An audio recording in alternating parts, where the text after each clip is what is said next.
Hello students, good morning, good evening, good afternoon. हाँ जी sir, क्या हाल चाल? बढ़िया, पढ़ाई बढ़िया चल रही है? बढ़िया ना, पक्का। चलिए सर, कल तक की बात करें या लास्ट वीडियो तक की बात करें तो हम डिस्कस कर रहे थे चार्ज के बारे में, आवेश के बारे में, है ना। आवेश क्या होता है, आवेशित किसी वस्तु को करना हो तो कैसे कैसे कर सकते हैं, या आवेश के गुणधर्मों की बात हमने कल तक की थी। ठीक है, आज बच्चों जो हमें पढ़ना है कूलॉम का नियम। और ये जो कूलॉम का नियम है ये किस चीज के लिए है? तो बच्चों ये एक्चुअली मुझे बताता है दो आवेशों के मध्य लगने वाले बल की मान, बल की वैल्यू बेसिकली। ठीक है, तो अगर मैं कूलॉम के नियम को यूज में ले रहा हूं, मतलब क्या है मेरा कि मैं दो आवेशों के बीच लगने वाले बल को कैलकुलेट करना चाहता हूं। बात क्लियर है सर? चलिए सर, तो स्टार्ट करते हैं हमारा आज का टॉपिक। दिमाग से सारी तरह की टेंशन चिंताएं दूर कर दो, पेन को भी निकाल करके और बैठ जाओ सर। तो हमारा आज का टॉपिक है सर कूलॉम का नियम। कूलॉम का नियम बच्चों, कूलॉम का नियम आया किस लिए? दो आवेशों के मध्य लगने वाले बल के लिए। किस लिए?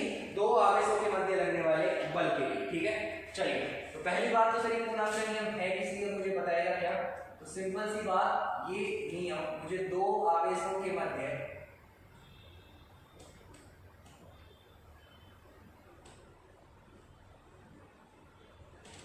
लगने वाले बल को बताएगा। ठीक है, दो आवेशों के मध्य लगने वाले बल की बात करेगा कूलॉम का नियम। क्लियर हो गया सर बात? चलिए बच्चों, मान लो दो आवेश है मेरे पास, एक आवेश है Q1 और एक आवेश है Q2, और दोनों ही आपस में एक दूसरे से r डिस्टेंस पर है, r दूरी पर। क्लियर? तो सर कूलॉम का नियम बोलता है कि यदि दो आवेश Q1 और Q2 परस्पर r दूरी पर स्थित हो, देखें कूलॉम का नियम क्या बोलता है सर, यदि दो आवेश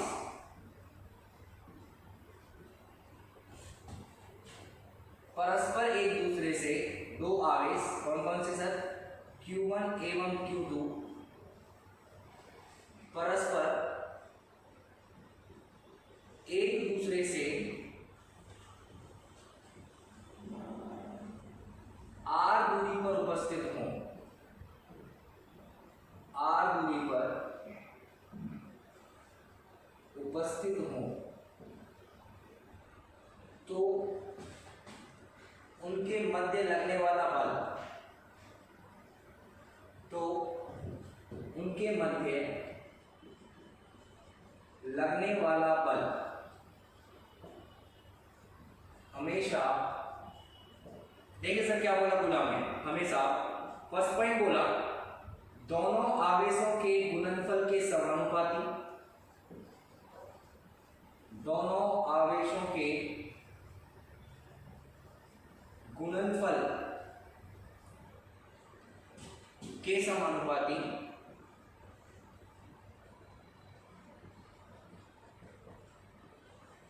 क्या कहना चाह रहे हैं सर?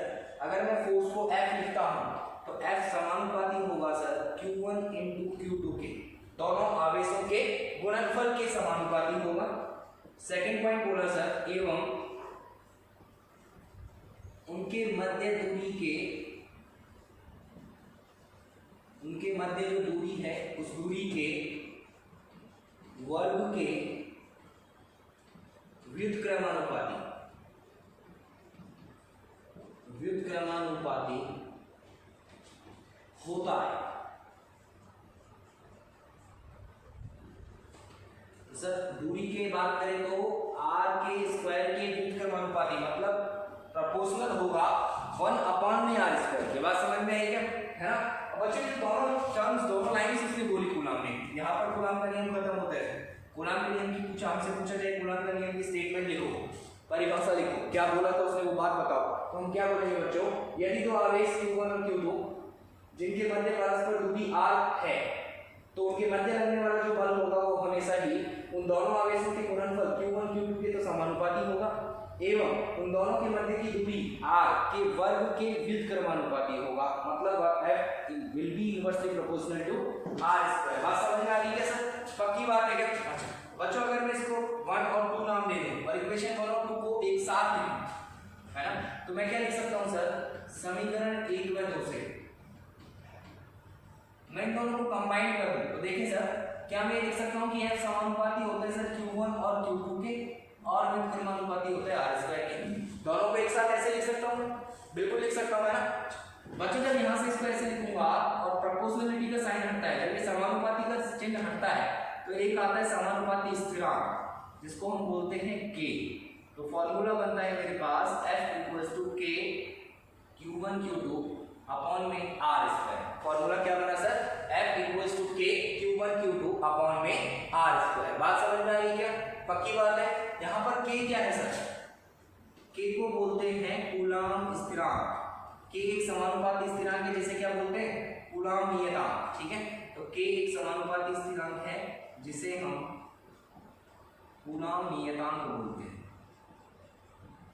बात समझ में आई? कूलाम्स कांस्टेंट, ठीक है, क्या बोलते हैं इसको, कूलाम्स कांस्टेंट,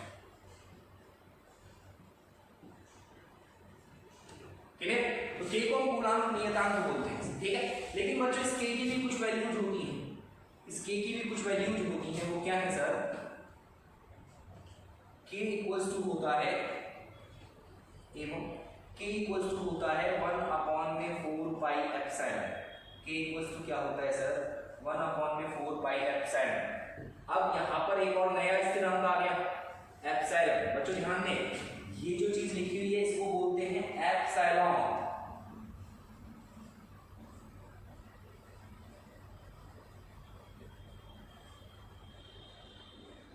क्या बोलते हैं, एप्सिलॉन। ये ई के जैसा कुछ दिख रहा है ना, कैपिटल ई के जैसा, इसको बोलते हैं एप्सिलॉन, है ना। एक्चुअल प्रोनाउंसिएशन जो है इसका वो है एप्सिलॉन, पर हम डेली प्रैक्टिस के आधार पर डेली हैबिचुअल हो गए इस चीज के एप्सिलॉन बोलने के, तो एप्सिलॉन, ठीक है।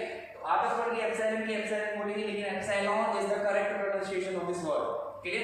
देखिए सर, एप्सिलॉन को बोलते हैं सर माध्यम की विद्युतशीलता। क्या बोलते हैं सर एप्सिलॉन को, माध्यम की विद्युतशीलता, ठीक है। क्या होती है विद्युतशीलता, थोड़ी देर बाद में मैं आपको समझाऊंगा, अभी 2 मिनट बाद। तो अभी तक के लिए आप इतना समझे सर, k जो कांस्टेंट काम में आया फोर्स की इक्वेशन में, बल की समीकरण में जो कांस्टेंट आया k, उसको तो बोला कूलाम नियतांक, और उस k का मान क्या होता है सर, 1 अपॉन में 4 पाई एप्सिलॉन। क्या होता है, 1 अपॉन में 4 पाई एप्सिलॉन। ये जो एप्सिलॉन है ना सर, इसको बोला जाता है माध्यम की विद्युतशीलता। इसको क्या बोला जाता है सर, माध्यम की विद्युतशीलता। बात समझ में आई क्या? पक्की बात है ना, इसको ध्यान रखना है सर, ये माध्यम की विद्युतशीलता है। इंग्लिश में बात करें तो electric permittivity of medium, electric permittivity of medium. Clear हो गई सर बात? चलिए नोट करेंगे सर, जो भी बोर्ड पर है, वीडियो को पॉज करें और नोट करें।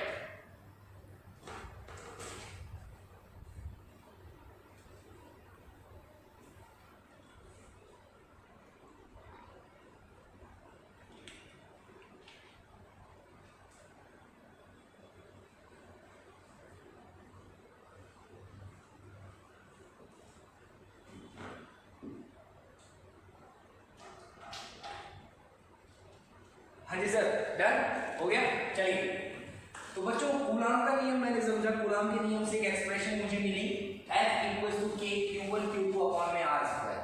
F equals to k q1 q2 upon में r स्क्वायर। ये एक्सप्रेशन, ये समीकरण में फाइंड आउट कर चुका हूं, ठीक है। देखिए बच्चों, कूलाम के नियम में ही आगे चल रहे हैं हम। हमारे पास एक चीज आई है k, कूलाम नियतांक, ठीक है। अब हम कूलाम नियतांक के बारे में कुछ पढ़ते हैं।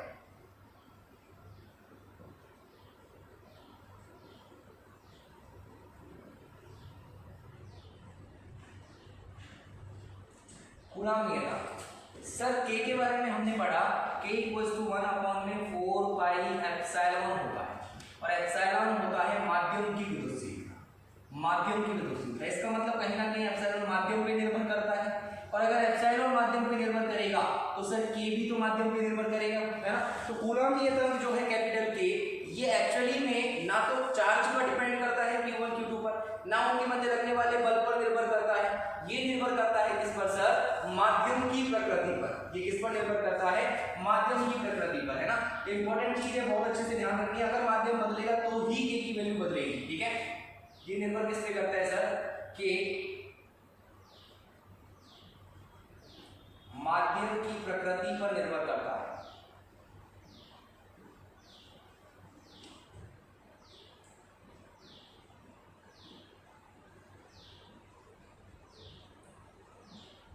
मतलब माध्यम बदलेगा तो के की वैल्यू बदलती है। बात समझ में आ गई ना? चलिए सर, इसी माध्यम के बेसिस पर ही हम बात करते हैं कि निर्वात में क्या होगा। निर्वात के लिए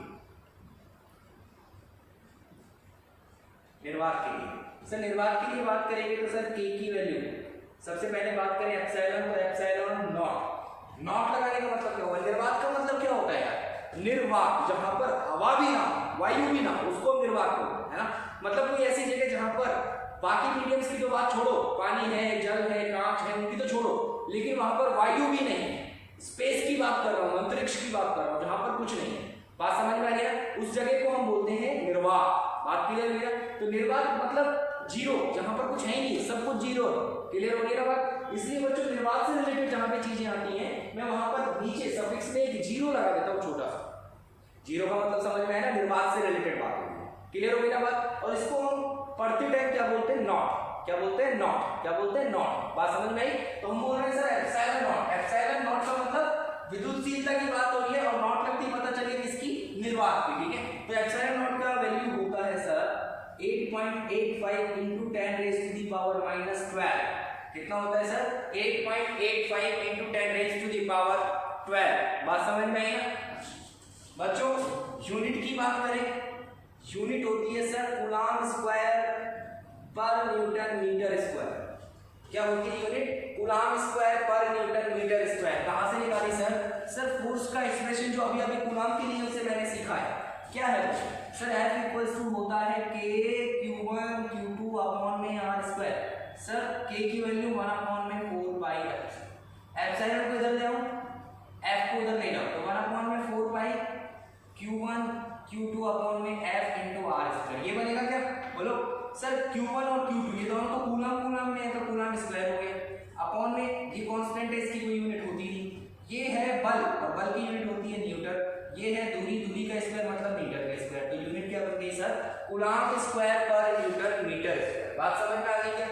पक्की बात है ना बच्चों? K की वैल्यू 1 अपॉन में 4 पाई एप्सिलॉन होती है।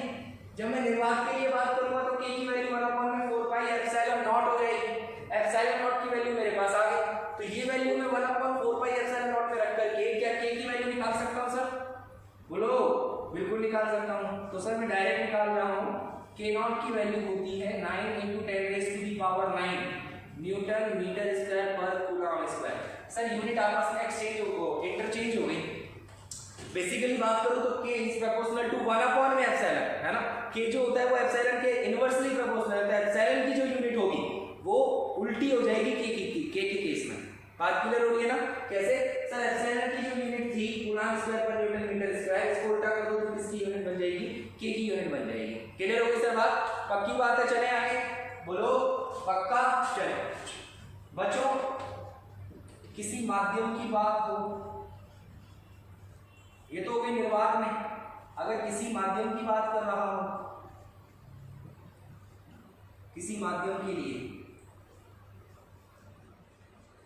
तो सर किसी माध्यम के लिए बात करेंगे तो हर माध्यम के लिए अलग अलग होगी, और उसको मैं सिंपली एप्सिलॉन और K ही लिखूंगा सर। अगर विद्युतशीलता की बात आएगी तो विद्युतशीलता को मैं एप्सिलॉन लिखूंगा। मुझे क्वेश्चन में देगा कि कौन सा मीडियम है और उसके लिए विद्युतशीलता की वैल्यू क्या है, ठीक है। तो विद्युतशीलता तो सिंपल एप्सिलॉन लिखूंगा, और कूलॉम नियतांक को सिंपली K लिखूंगा। क्या लिखूंगा सर? K लिखूंगा, ठीक है। तो कूलॉम नियतांक इक्वल्स टू कैपिटल K। यहां पर मैं वैल्यू क्यों नहीं दे रहा हूं आपको? क्योंकि बच्चों मीडियम टू मीडियम चेंज होती है। दूसरा मीडियम लोगे तो वैल्यू अलग हो जाएगी, और दूसरा मीडियम लोगे तो वैल्यू और अलग हो जाएगी। बात समझ में आ रही है? तो मुझे नहीं पता कौन से मीडियम की आप बात कर रहे हो। जिस भी मीडियम की बात करोगे उस मीडियम के लिए K और एप्सिलॉन की वैल्यू चेंज हो जाएगी। क्लियर हो गई सर बात? पक्का? चले आगे बच्चों, विद्युतशीलता का समझो थोड़ा सा क्या है। नाम पे जाओ, विद्युतशीलता। विद्युतशीलता मतलब, विद्युतशीलता का मतलब कि किसी माध्यम में विद्युत कितनी आसानी से फ्लो कर सकता है। विद्युतशीलता मतलब कोई माध्यम कितना विद्युतशील है, आसानी से बह सकती है। विद्युत धारा होती है ना, तो वो कितनी आसानी से फ्लो कर सकती है, उस चीज को हम बोलते हैं विद्युतशीलता। विद्युतशीलता कि विद्युत कितनी आसानी से फ्लो कर सकती है। बच्चों विद्युत तो थोड़ी फ्लो करती है यार, विद्युत धारा आपने 10th क्लास में पढ़ा है ना, तो उसमें एक्चुअल में अब इसको आप ऐसे समझ लो ना यार, जैसे मान लो नदी है, नदी बह रही है, तो क्या वो सही में नदी बह रही है क्या? कि हमारे पहले हमारे घर के बगल से जाती थी, अब बहते बहते वहां पहुंच गई यूएसए में, है ना? तो ऐसा तो नहीं होगा ना, नदी थोड़ी बह रही है, पानी बह रहा है, और पानी के बहाव को मैं बोल रहा हूँ नदी। बात समझ में आ रही है क्या? सेम चीज विद्युत धारा के केस में है यार, विद्युत धारा बह रही है, इसका मतलब धारा नहीं बह रही, धारा तो वही है ना, धारा नहीं बह रही, एक्चुअल में उसके अंदर आवेश है ना, और जितनी आसानी से आवेश चलेगा उतनी आसानी से धारा बहेगी। बात समझ में आ रही है? तो एक्चुअल में विद्युत की आसानी, विद्युत बहने की आसानी का मतलब क्या हुआ सर, कि आवेश को चलने में कितनी सुगमता है, आवेश को चलने में सुगमता। सुगमता मतलब समझते हो ना, सरलता, कि वो कितनी सरलता से चल पा रहा है। तो जिस मीडियम में आवेश जितनी आसानी से चल पाएगा उस मीडियम की विद्युतशीलता उतनी ही ज्यादा होगी। बात समझ गए विद्युतशीलता? ये कोई एग्जैक्ट डेफिनेशन नहीं है, I am just clarifying the things. मतलब आपको ये चीज रटनी नहीं है कि एप्सिलॉन होता है कुछ, समझ लो चीज की एप्सिलॉन है क्या, ठीक है, दिमाग में सेट होनी चाहिए। तो सर विद्युतशीलता है क्या, कि किसी मीडियम में विद्युत कितनी आसानी से फ्लो कर सकती है, उस चीज को विद्युतशीलता बोलते हैं। बात समझ में आई है ना? अब विद्युत फ्लो करने का मतलब आवेश का चलना, तो मतलब किसी मीडियम में आवेश कितनी आसानी से चल सकता है, उस चीज को हम बोलते हैं, उस माध्यम की विद्युतशीलता। क्लियर हो गई सर बात? चलिए अब बात करते हैं बच्चों धातुओं के लिए।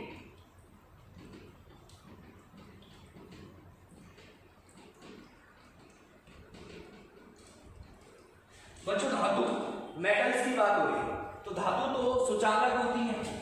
सुचालक का मतलब क्या है, कि इनमें आवेश आराम से चल सकता है ना, आराम से चल सकता है, सुचालक है, बहुत आराम से फ्लो कर सकता है। तो बच्चों धातु में सुचालक है, इसका मतलब धातुओं की विद्युतशीलता, आवेश को बहने देने की कैपेसिटी बहुत ज्यादा है। बात समझ में आ रही है ना? आराम से आवेश चल सकता है, तो उसकी विद्युतशीलता तो बहुत ज्यादा हो गई है ना। तो धातुओं के लिए विद्युतशीलता जो होती है सर, धातुओं के लिए एप्सिलॉन जो होता है वो होता है इनफाइनाइट। क्या होता है? इनफाइनाइट, अनंत, ठीक है। और अगर बच्चों विद्युतशीलता अनंत है तो कूलाम नियतांक क्या हो जाएगा? तो कूलाम नियतांक के क्या हो जाएगा सर? 0। बात समझ में आई क्या? बात समझ में आई ना? तो धातुओं के लिए तो विद्युतशीलता इनफाइनाइट होती है और कूलाम नियतांक के 0 होता है। क्लियर हो गई सर बात? पक्की बात है? चलिए बोर्ड पर जो भी चीजें लिखी हुई है उसको जल्दी से नोट करिए सर।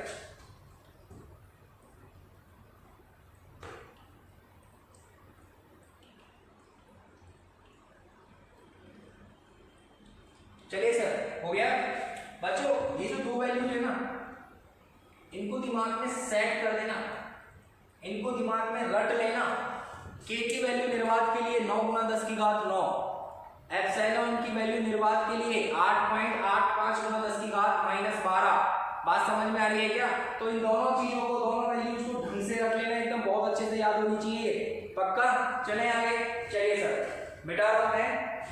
नेक्स्ट बच्चों एक छोटा सा टॉपिक और आता है, जब हम विद्युतशीलता की बात कर रहे हैं तो एक छोटी सी विद्युतशीलता से ही रिलेटेड टॉपिक है जिसको हम बोलते हैं सापेक्षिक विद्युतशीलता। जिसको हम क्या बोलते हैं बच्चा लोग? सापेक्षिक विद्युतशीलता। तो टॉपिक है हमारा नेक्स्ट सापेक्षिक विद्युतशीलता।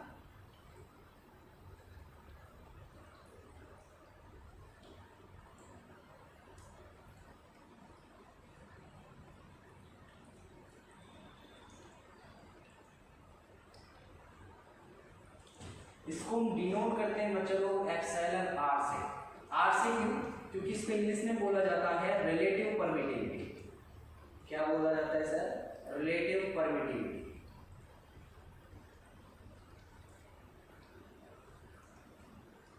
बात समझ में? नहीं। सापेक्षिक विद्युतशीलता बच्चों, जब कभी भी सापेक्ष वर्ड आता है ना, सापेक्ष, तो हमें दो चीजों की जरूरत पड़ती है यार। रिलेटिव मतलब कोई रिलेशन शो करना होता है ना, तो हमें दो चीजों की जरूरत पड़ती है जिनके बीच में रिलेशन बताना है, संबंध बताना है। है ना। और सापेक्षिक वर्ड से भी हमें इतना तो अंदाजा होता है कि यार दो चीजों की जरूरत तो पड़ेगी। मान लो इसके बारे में बात हो रही है, सापेक्ष वर्ड बोलूंगा तो किसी के सापेक्ष तो होगी ना, कोई और ऑब्जेक्ट होगा जिसके सापेक्ष मैं इसको देख रहा हूं। मान लो कि मैं इंटेलिजेंट हूं, लेकिन हो सकता है कि किसी के सापेक्ष में डफर भी हो सकता है किसी के सापेक्ष में इंटेलिजेंट भी, है ना। तो सापेक्षिक वर्ड आते ही कहीं ना कहीं मुझे दो चीजों की जरूरत पड़ती है सर, ठीक है। और विद्युतशीलता की बात हो रही है, इसका मतलब दो विद्युतशीलताओं की जरूरत पड़ेगी, ठीक है, कि इसके सापेक्ष में इस माध्यम की विद्युतशीलता इतनी है ना। और जब भी बच्चों किसी के सापेक्ष की बात होती है ना, तो हम वैल्यूज लेते हैं जो फिक्स हो, जो नॉन हो, जो वैल्यू चेंज ही नहीं है, ठीक है।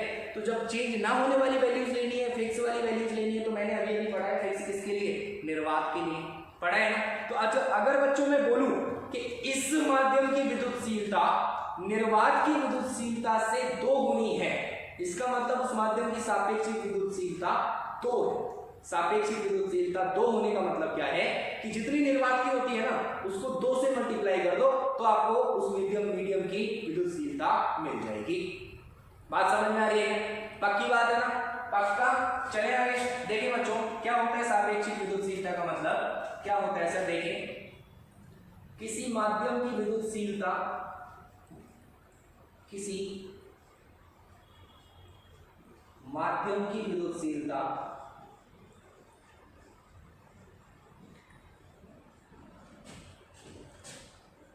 एवं निर्वात की विद्युतशीलता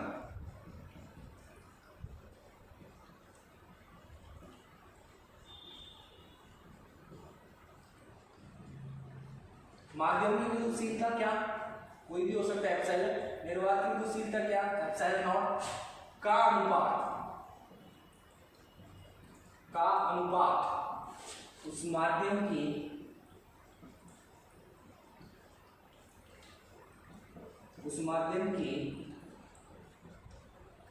सापेक्षिक विद्युतशीलता कहलाता है।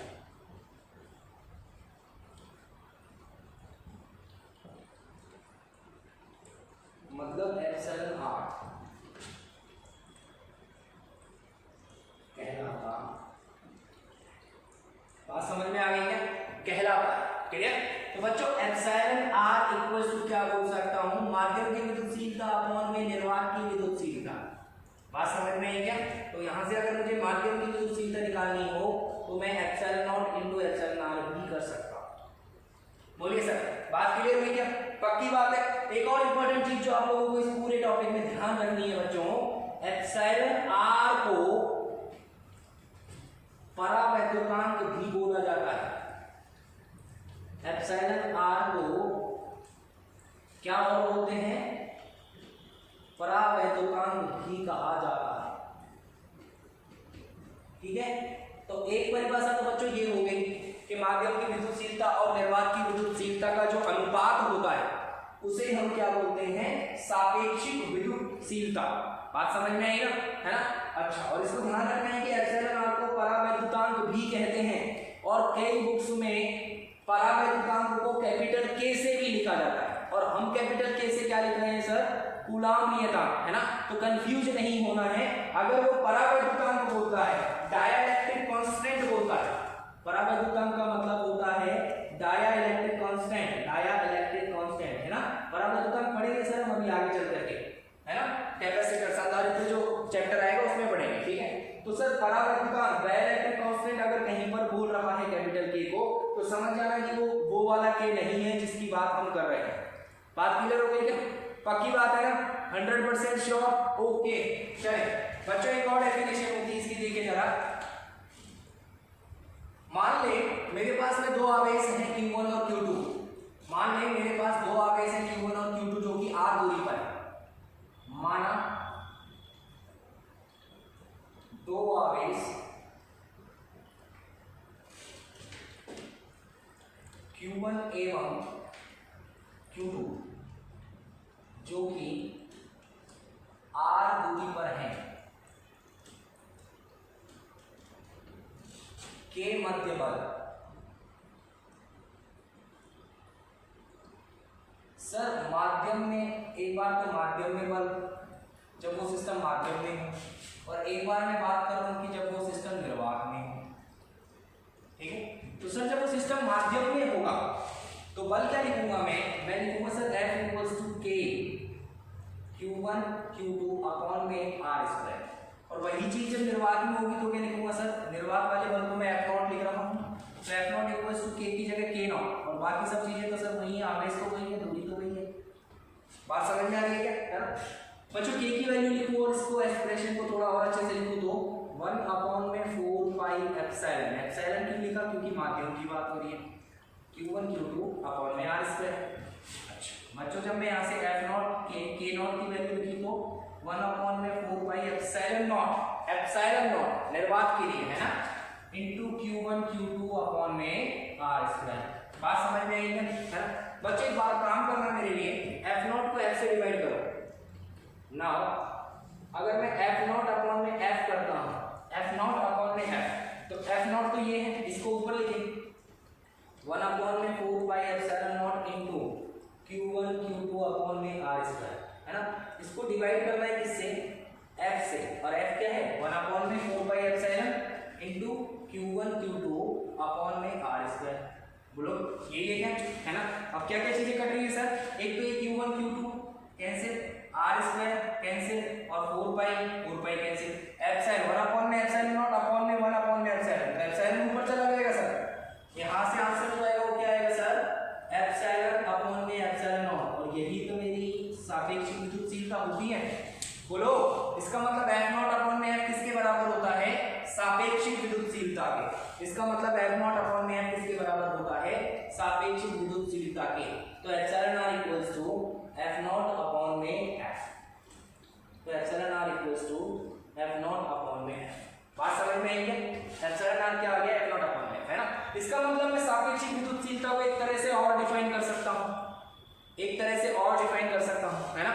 दो आवेश Q1 और Q2 जिनके मध्य दूरी R है, एक निकाय जिसमें दो आवेश हैं Q1 और Q2 जिनके मध्य दूरी R है, ठीक है, के मध्य लगने वाले निर्वात में बल और किसी माध्यम में बल का अनुपात उस माध्यम की सापेक्षिक विद्युतशीलता होता है ना, उस माध्यम की सापेक्षिक विद्युतशीलता, ठीक है। या खुद से नोट कर लेना, F नॉट क्या है सर? निर्वात में बल। F नॉट क्या है सर? निर्वात में बल। F क्या है सर? माध्यम में बल। F क्या है सर? माध्यम में बल। बात क्लियर होगी क्या? बोलो। और एप्सिलॉन R सापेक्षिक विद्युतशीलता, ये आप जानते हैं।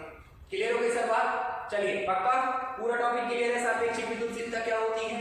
100%। चलिए सर जल्दी से वीडियो को पॉज करेंगे और जो भी बोर्ड पर लिखा हुआ है उसे नोट कर लेंगे।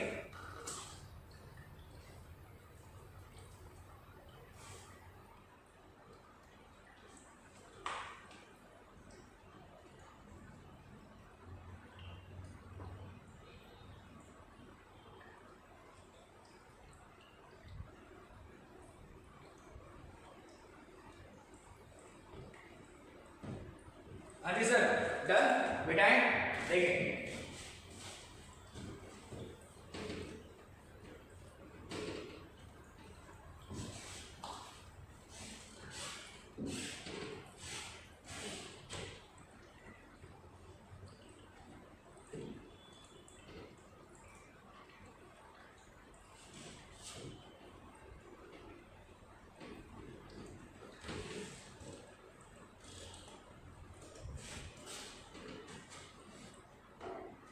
देखिए सर, अभी मैं बात कर रहा हूँ कूलॉम के नियम के बारे में, ठीक है। कूलॉम का नियम के बारे में अभी जो हम बात करने वाले हैं ये आपको एक नोट डाल करके लिखनी है, ये आपको नोट डाल करके लिखनी है, ठीक है। क्या? देखें सिंपल सी बात बच्चों, Q1 और Q2 दो चार्जेज हैं,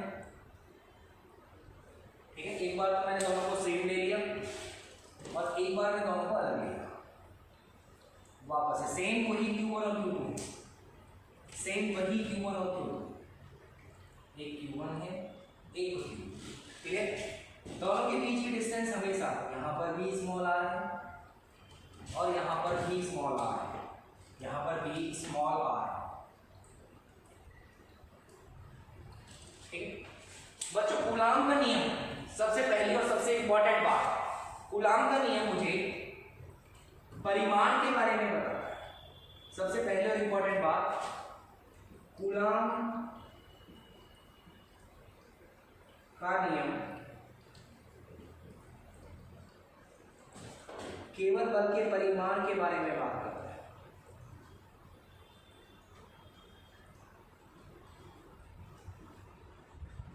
केवल बल के परिमाण को बताता है। बात समझ में? केवल बल के परिमाण को बताता है। क्लियर? तो फिर डायरेक्शन कहां से पता चलेगी? बच्चों केवल बल के परिमाण की बात हो रही है तो दोनों ही केसेस के लिए, चाहे ये केस हो चाहे वो केस हो, केस अलग अलग कैसे हैं सर? यहां पर तो Q1 और Q2 सजातीय आवेश, सजातीय मतलब अगर एक पॉजिटिव है तो दूसरा भी पॉजिटिव है और एक नेगेटिव है तो दूसरा भी नेगेटिव। बात समझ में आई है? लेकिन बच्चों यहां पर जो Q1 और Q2 है ये विजातीय आवेश है। यहां पर जो Q1 Q2 मैं ले रहा हूं ये क्या है सर? ये विजातीय आवेश। बात क्लियर हो रही है सर? विजातीय आवेश मतलब अगर एक पॉजिटिव है तो दूसरा नेगेटिव और एक नेगेटिव है तो दूसरा पॉजिटिव। बात समझ में आ रही है? पक्की बात है ना बच्चों? दोनों के बीच किसी की भी बात हो रही हो, Q1 और Q2 का वैल्यू सेम है और दोनों के बीच की दूरी भी सेम है, दोनों ही केसेस, ठीक है? तो बच्चों इनके बीच लगने वाला जो बल होगा ना, इनके बीच के लगने वाला जो बल होगा, अतः दोनों आवेशों के मध्य लगने वाला बल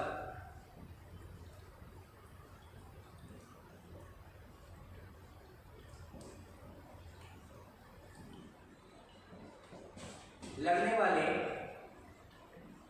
बल का जो परिमाण होगा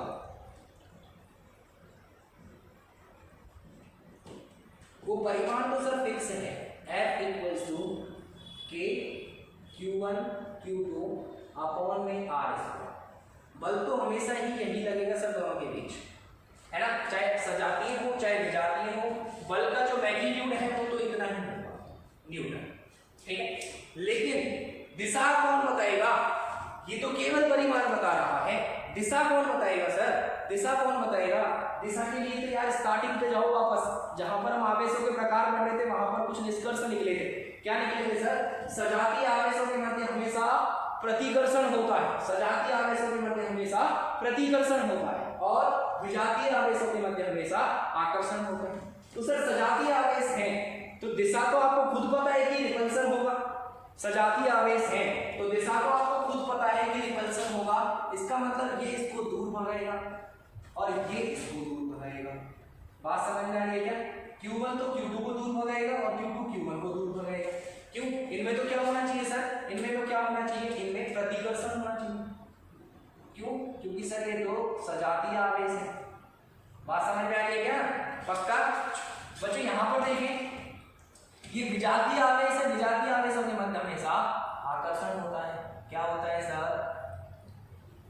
आकर्षण होता है ना? तो यहाँ पर आकर्षण होगा, यहाँ पर प्रतिकर्षण होगा। बात समझ में आ रही है क्या?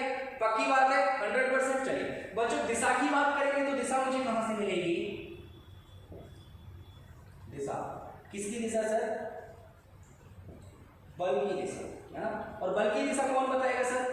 आवेश बताएंगे कि आवेश प्लस है या माइनस है या दोनों सेम है या दोनों अपोजिट है। बात समझ में आ रही है? तो आवेश की दिशा का पता चलेगा सर यदि Q1 into Q2 is greater than to 0, मतलब Q1 और Q2 को मल्टीप्लाई कर रहा हूं तो 0 से ज्यादा आ रहा है, पॉजिटिव आ रहा है। सर दो चीजों को मल्टीप्लाई करने पर पॉजिटिव कब आता है? जब दोनों या तो पॉजिटिव हो, प्लस गुना प्लस प्लस होते हैं, या दोनों नेगेटिव हो क्योंकि माइनस इंटू माइनस भी प्लस होते हैं। बात समझ में आ रही है? तो या तो दोनों प्लस हो या दोनों नेगेटिव हो। इसका मतलब सर मैं बात कर रहा हूं सजातीय आवेश की।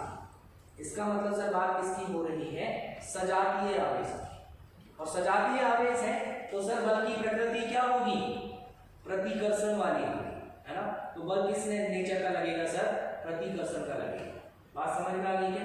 क्योंकि सजातीय आवेशों के मध्य कैसा बल लगता है? प्रतिकर्षण का बल लगता है। क्लियर हो गई सर बात? बच्चों सेकंड पॉइंट, मान लो यदि Q1 into Q2 less than to 0 आ रहा हो, है ना बच्चों? Less than to 0 negative, less than to 0 0 से छोटा मतलब नेगेटिव। और नेगेटिव कब आएगा? दो चीजों को मल्टीप्लाई करने पर माइनस में आंसर कब आता है? जब दोनों में से कोई एक प्लस और कोई एक माइनस हो, भाई दोनों में से कोई एक प्लस और कोई दूसरी माइनस हो तो plus into minus equals to minus होता है। क्लियर हो रही है बात, है ना बच्चों? एक प्लस एक माइनस, इसका मतलब दोनों अपोजिट नेचर है, विपरीत नेचर के हैं, है ना? इसका मतलब दोनों ही विजातीय आवेश है और विजातीय आवेशों के मध्य आकर्षण बल लगता है। बात समझ में आई क्या? विजातीय आवेशों के मध्य कैसा बल लगेगा सर? आकर्षण बल लगेगा। क्लियर हो गई सर बात, है ना? देखिए अब बच्चों देखें, जब मैं इस फॉर्मूले को यूज में ले रहा हूं k q1 q2 अपॉन में r स्क्वायर, तो मैं यहाँ q1 और q2 के साइन नहीं रखूंगा, यहाँ q1 एवं q2 का केवल परिमाण रखा जाएगा, केवल परिमाण लिखा जाता है।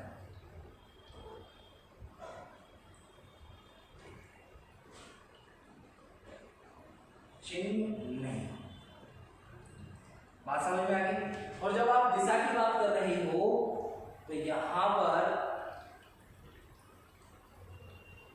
केवल चिन्ह से काम चल सकता है,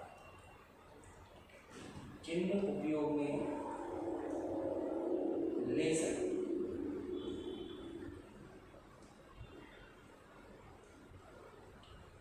ठीक है बच्चों, एक चीज समझो, इन सभी चीजों से जो कंक्लूजन निकलता है, सर आवेश वैल्यू में कितने हैं, आवेश वैल्यू में कितने हैं, ये चीज तो मुझे फोर्स बताइए, इस चीज पर निर्भर करेगा कि बल कितना है। ठीक है, लेकिन आवेश नेचर में कैसे हैं, प्रकृति में कैसे हैं, इस चीज पर डिपेंड करेगा कि बल की दिशा क्या होगी। बात समझ में आ रही है क्या? बात समझ में आ रही है सर? तो एक छोटी सी बात, नोट के अंदर नोट, नोट के अंदर नोट, नोट के अंदर नोट, बहुत सारे पैसे हो गए सर, है ना? नोट क्या है? नोट आवेशों के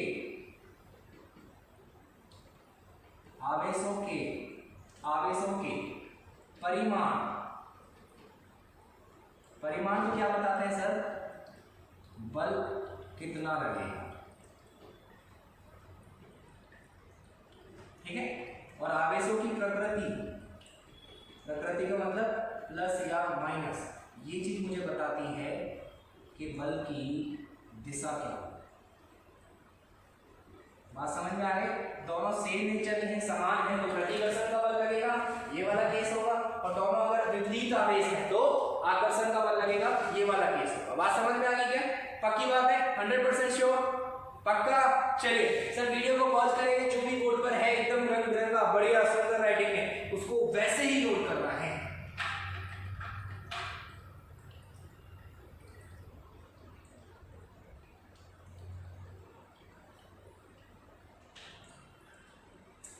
हाँ जी सर, हो गया? हो गया पक्का? चलो एक सजेशन लेता हूँ, ट्वेल्थ बोर्ड क्लास है तो बढ़िया काम हमें करना है। बच्चे लोग अपने पास में कलर पेन रखा करो, कलरफुल पेन रखा, ठीक है? मिनिमम तीन कलर के पेन आपके पास होने चाहिए। उससे फायदा क्या होगा? उससे सर आपके नोट्स कुछ ऐसे लिखेंगे, उससे आपके नोट्स कुछ ऐसे लिखेंगे, और जब नोट्स हमें कलरफुल, जो भी चीज़ हमें जितनी ज़्यादा रंग बिरंगी नजर आती है ना, उसकी अट्रैक्टिवनेस वैसे ही बढ़ जाती है। मान लो हम पढ़ने बैठे, हमारी कॉपी में हमारी राइटिंग ही साफ नहीं है, हमने घिच पिच कर रखा है, बिल्कुल एकदम कंजेस्टेड लिखा हुआ है, तो उस कॉपी को देखते ही हमें बोरिंग फील होगा।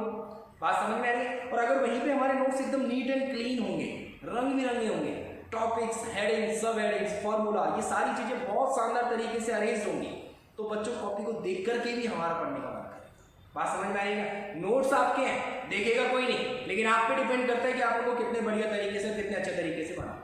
क्लियर होगी सर बात? जितना सुंदर आप यहाँ लिखने की कोशिश करोगे, उतना ही बेटर तरीके से आप लिखोगे एग्जाम में जाकर के। और बोर्ड एग्जाम में तो सर सिंपल सी बात है, आप जितना नीट एंड क्लीन और बढ़िया आंसर लिख करके आओगे उतने अच्छे मार्क्स आएंगे। बात क्लियर होगी क्या सर? पक्की बात है? श्योर? चलिए तो सर आज इसी वीडियो का एंड हम इसी टॉपिक के साथ कर रहे हैं। आने वाले टॉपिक में हम कूलॉम्स लॉ, कूलॉम के नियम के बारे में या से संबंधित कुछ प्रश्न हल करेंगे, कुछ न्यूमेरिकल से सॉल्व करेंगे, प्रश्न हल, हाँ न्यूमेरिकल से सॉल्व करेंगे। ठीक है, तब तक मिलते हैं सर नई वीडियो में, नए टॉपिक, नए कॉन्फिडेंस और नई एनर्जी के साथ। ठीक है, चलिए सर, तब तक के लिए बहुत बहुत धन्यवाद।